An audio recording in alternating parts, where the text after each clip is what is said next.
भूमौ स्खलितपादानां भूमिरेवावलम्बनम् त्वयि जातापराधानां त्वमेव शरणं शिवे. To those who slip and fall on the ground itself offers support.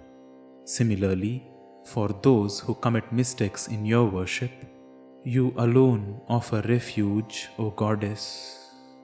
Shive Shringarardra Taditara Jani Kutsanapara Sarosha Gangaya Girishacharite Vesmayavati हराहेभ्यो भीता सरसिरुह सौभाग्यजयिनी सखेषु स्मेराते मयि जननि दृष्टे सकरुणा. O Mother, your glance, which is erotic towards Lord Shiva, which is filled with contempt towards anyone who isn't Shiva, which is filled with anger towards Ganga, which is filled with astonishment towards the deeds of Lord Girisha, which is filled with fear towards the great serpents adorning Hara, which is filled with triumph over the beauty of a lotus, and which is filled with happiness towards your companions, that glance is filled with compassion towards me.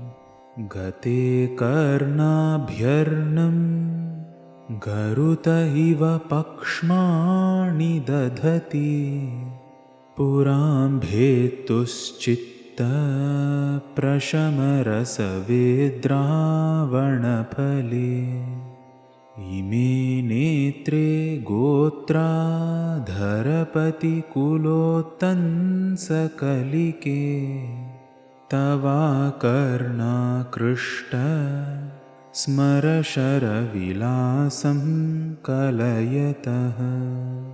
O Goddess, who is the crown jewel of the lineage of the King of Mountains, these two eyes of yours, adorned with eyelashes that extend until your ears, looking like the wings of Garuda himself, are capable of disturbing the profound stillness in the mind of Lord Shiva, who won over the three cities.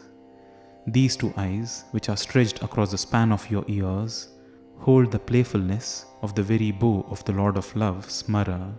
Vibhakta Traivarnyam Vyatikarita Leelanjanataya Vibhati Tvannetra Tritayamidamishanadayite Punasrashtum Devan Druhina Hari Rudranuparatan Rajasatvam Bibhratama iti gunanam trayamiva. O consort of Lord Ishana, these three eyes of yours, marked with the darkness of Kajal, radiate with the nature of three distinct colors, as if they have undertaken the task of creating the cosmic trinity of Brahma, Vishnu and Shiva out of their three qualities of Rajas, Sattva and Tamas once again.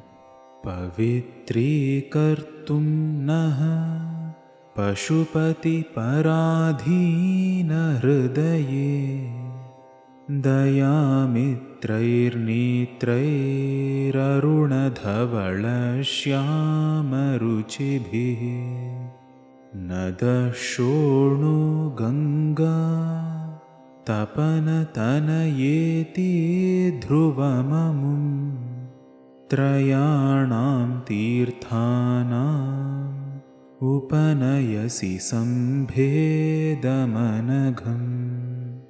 O Goddess, who is ever immersed in the thoughts of Lord Pashupati, with your three compassionate eyes of the nature of red, white and black, you cause the three holy streams of Ganga, Yamuna and Saraswati, and also their confluence with an intention to purify us.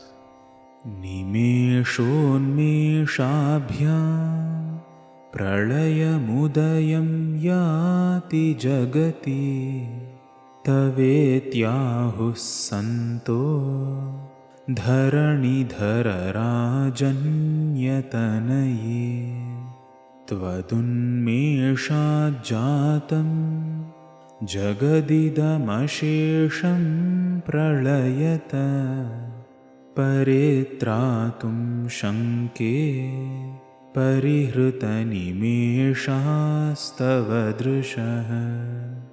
O daughter of the King of Mountains, the pious ones say that the world is dissolved and created by the closing and opening of your eyes. With the opening of your eyes, this entire creation sprang forth from nothingness, and I suspect that you have now given up blinking in order to protect us. Tavaparne karne जपनयन पैशून्यचकिता निलीयन्ते तोये नियतमनिमेषाः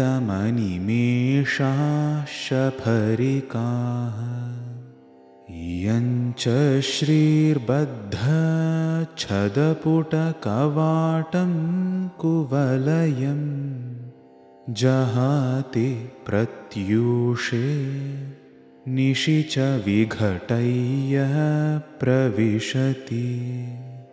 O goddess Aparna, astounded at your beautiful eyes that are ever awake, the Shapharika fish stay within the water with their eyes ever open.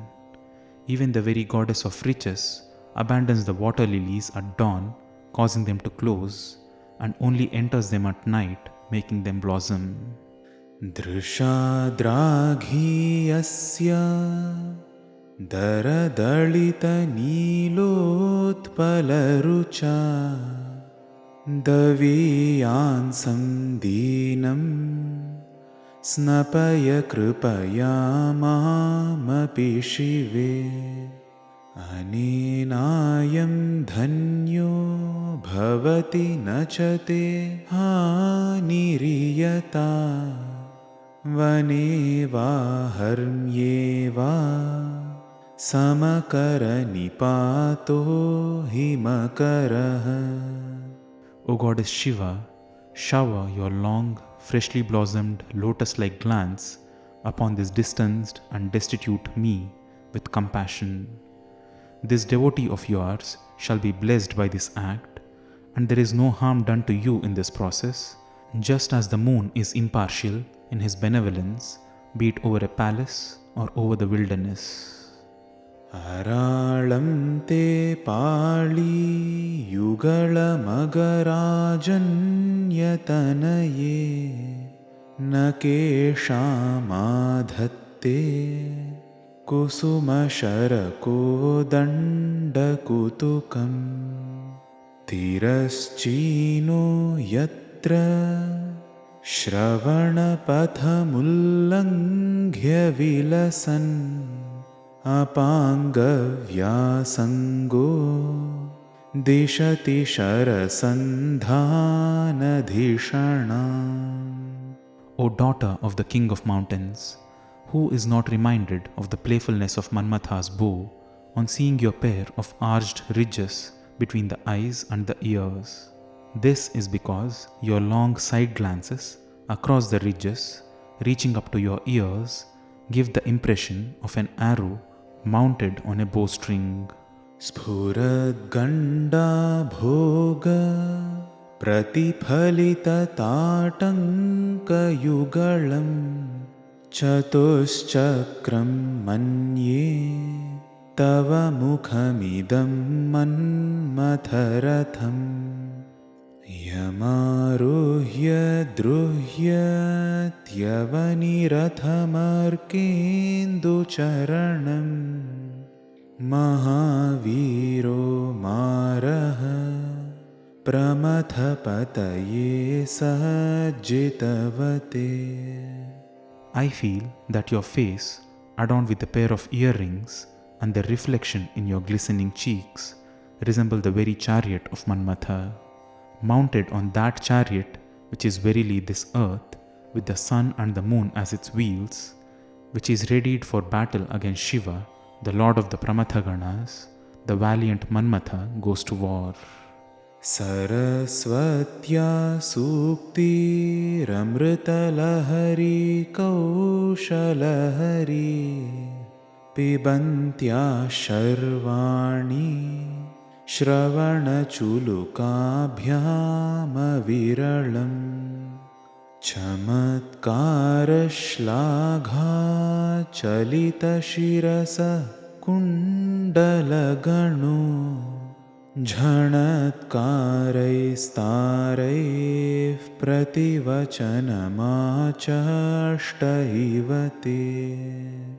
O consort of Lord Sharva, as you relish with your ears the hymns chanted by Goddess Saraswati, which outshine the sweetness of even a torrent of elixir, as you nod your head in appreciation, the tinkling sounds made by your earrings seem to outshine the sweetness of those hymns themselves.